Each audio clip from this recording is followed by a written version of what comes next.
When protesters come with a paycheck, who's really speaking? This isn't just an isolated case. Independent journalist Nate Friedman has been investigating a growing trend in major U.S. cities, including New York and Washington, D.C. We spoke with him to dig into who's behind these paid protesters and what's really at stake. It seems lately more and more in the headlines are protests over all sorts of issues, but are these organic or are they paid for? Well, we have with us a very special guest. He's an independent journalist who's found out these are paid protesters. So, Nate Friedman, thank you so much for joining us. Good to have you here. Thanks for having me. So talk to us about, how you found out a lot of these are paid protesters. Did you go in there knowing this, or did you find this out organically? No, I found it out organically, actually. So there was a big Tesla takedown protest in downtown New York City, and I was struck by how Elon was loved by the left prior to Trump winning. And I saw things switch on a dime, and not just against him, but calling him a Nazi. And as a Jew who had family who've died in the Holocaust, I took that to heart. So I wanted to know what was really going on. So when I went there, I immediately was confronted by a woman who had a troll sign and just followed me. So she looked to have a picture of me on her phone as one of the people sort of that they have to ensure that can't ask questions there, which is pretty crazy. And then I was trying to do any kind of interviews I could, and more protesters would come in with big right-wing troll arrows, and they would have teammates that would beg the person that I'm trying to interview to not do the interview. So that's when I realized, okay, this is not organic. Wow. So you were just going up to people being like, hey, why are you here? And people were, first off, they had a photo of you. So they knew who you were. Yeah, they knew who I was. They were taking more photos to intimidate me, but she knew who I was right when I walked in. That is crazy. Well, often it's been said to follow the money. So in this case, I assume you followed the money. Where did the money lead? Sure. So for this particular protest, it was funded by Rise and Resist, which is funded by George Soros. And you can see that they take money through Act Blue. Act Blue is the Democrat fundraising platform. So People's Forum, which I'm sure we'll talk about later, but also has to do with Rise and Resist, because People's Forum is also funding Rise and Resist as well. So, yeah. That's a lot. Speaking of People's Forum, I know you've spoken to someone named David Chung a couple times. Speaking might be a bit generous since you were saying no comment, but we actually have a clip of you trying to speak to him. So let's actually roll that now, and then we'll have you comment. Of course. Yo, what's up, David? See you again, man. You want to talk at all about the last video? No, I'm good. What did you think of it? No comment. Did I get anything wrong? No comment. You got no comment? Bro, they're paying you $80K a year to protest? Is that wrong? Is that wrong? Tell me if it's wrong. No comment. Do you think that, what's that? You gonna stop him from interviewing me? What do you want to prevent him to say? Getting ready to march. Right, so there's a couple different times you ran into him. There's a lot to unpack there. There's a lot of money thrown around, the group he's with, but break down for us a bit. Who is he? What group is he with? And, why were you trying to talk to him? So how I met David Chung was I was trying to speak to a protester who had a large flag that said, Allah is the only God. And I wanted to just have a conversation with him. This was after Trump struck Iran, and I wanted to know what was going on. So David Chung immediately comes over to prevent the interview. I didn't know who David was at the time, but he said, we're getting ready to march, which is blatantly saying that he's organizing everything. So looking into David, I saw that on the 990 forums of the People's Forum, he is getting paid $75,000 a year to protest. I asked him about $80K, hoping that he might correct me and say, no, it's actually $75K a year to protest, but I gave him a chance to speak his mind about it, but he refused.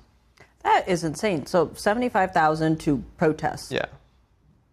Crazy, right? So he's with something called the People's Forum. Where is that kind of money coming from? Who's funding People's Forum? Yeah, so Roy Neville Singham, who is a billionaire Marxist, which obviously, it's hard to believe, but yes, he sold his IT consulting firm to a private equity firm for $775 million, $785 million. And they had firms in China when he sold it to them, so there could be something there. Anyway, he's given over $20 million to the People's Forum through something called a donor advised fund, which is when you don't want people to know where the money's coming from, you put it through what was called the Goldman Sachs Philanthropy Fund. So it's not traced back to Roy Neville Singham. However, investigations absolutely revealed that it was. And then later on, People's Forum said, we'd like to thank our comrade, Roy Neville Singham, for supporting us. So, yeah. They even use that language, comrade. Yeah. Insane. So Roy Neville Singham, there's a lot of reports about him, quite controversial, right? Ties to China, as you mentioned. Marxist billionaire. So the ideology of supporting socialism or eventually communism but with a lot of money to actually produce change, if you will, in that direction. So what is his goal with funding all of this protest? Yeah, so you can see that at the People's Forum, they have a bookstore in downtown New York, and you can see that they've actually doing classes on Marxism and socialism, and they have a lot of young people that come in to learn about it, and they put a very positive spin on Marxism and socialism that historically has never worked.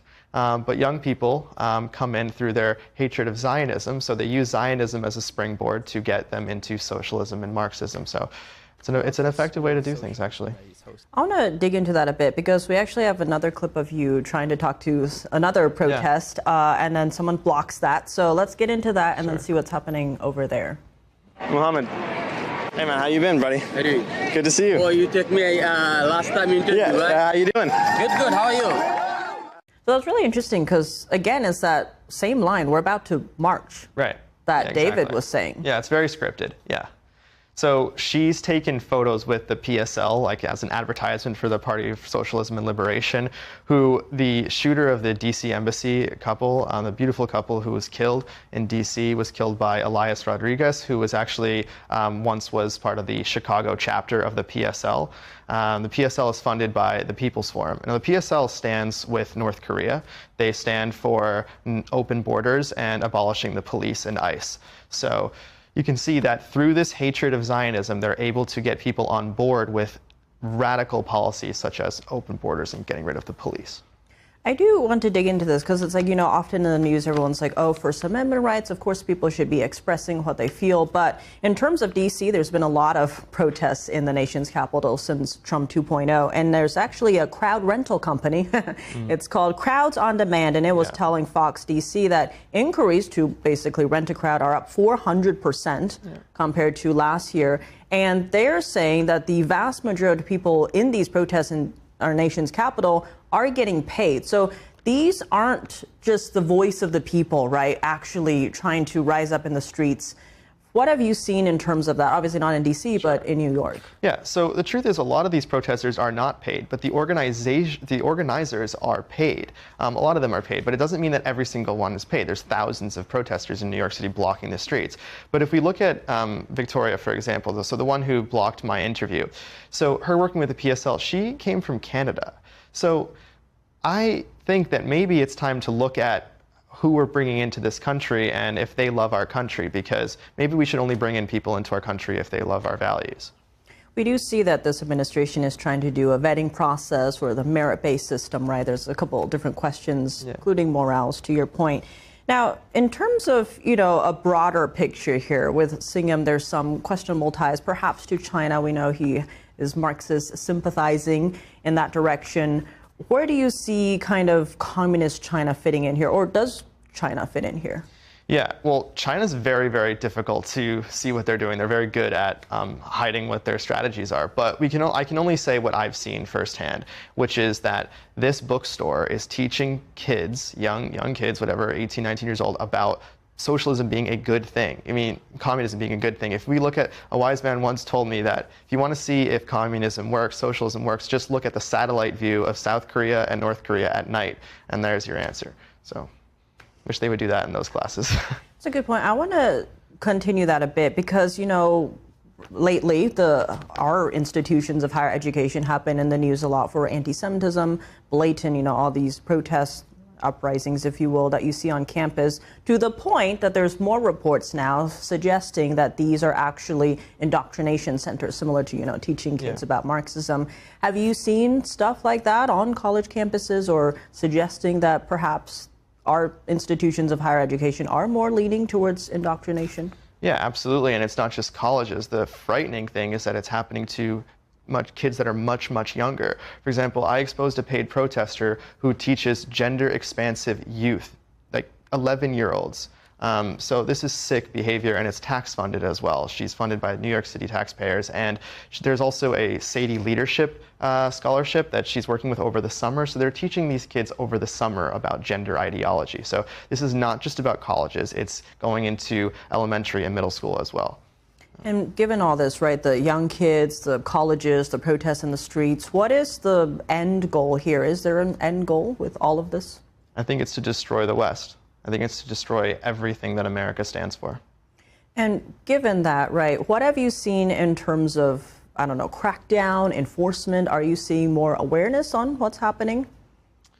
Well, it's tough to say. I mean, some protester tried to attack me the other day, and there were a lot of police there, but I know I was told to not antagonize him, but I was not even talking to him. I was actually doing another interview. So I think that police are not exactly sure what to do with these protests because they're getting so large. But so many of them are doing such good work. Like the NYPD is doing incredible work to actually make sure these things don't get out of control. But when they get out of control, it's very tough to deal with. I do know in terms of the money trails, we've seen the new FBI Director Kash Patel saying that the FBI at least will be pursuing all the trails, connections to the money that's behind some of these protests, where it leads perhaps to China. Do you think more administration or offices in the administration will follow up on trying to find where that money is? And to your point, maybe even into immigration, who's coming over the borders? Yeah, I mean, honestly, I think the administration has done an impeccable job at this. And it's not just the administration, but Congress as well, because they have a House Oversight Committee that's looking into Singham. So real action looks to be being taken. So we're just going to have to wait and see. But these are all recent developments after Trump got into office, yeah. And given all your experiences at protests, you know, say someone who's on the street, maybe they're curious about what's happening at a protest. What's your advice to them? Like, what should they look out for to see if it is A, an organic protest, and B, if it turns violent, as it does in some cases? What's your advice to these people to stay safe? Yeah, so be next to the police if you really feel like it's about to get very violent. The police are good, just stay next to them.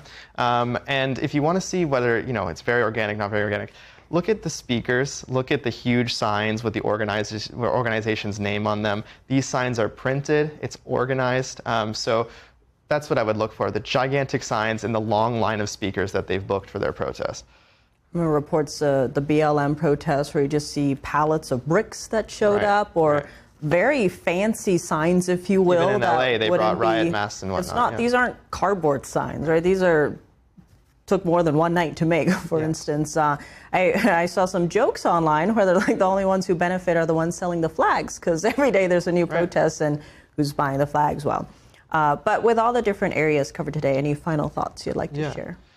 Well, I would just ask that people really wake up to what's going on. Over 20 protests, and just to look and see that these people are being paid, but a lot of these folks are getting indoctrinated through colleges, through things like the People's Forum, and to understand that Mamdani looks to be getting elected, and that means that young people are pro-socialism. Socialism has never worked, so it's time to wake up. All right, well, Nate Friedman, thank you so much for joining us. Thank you for having me.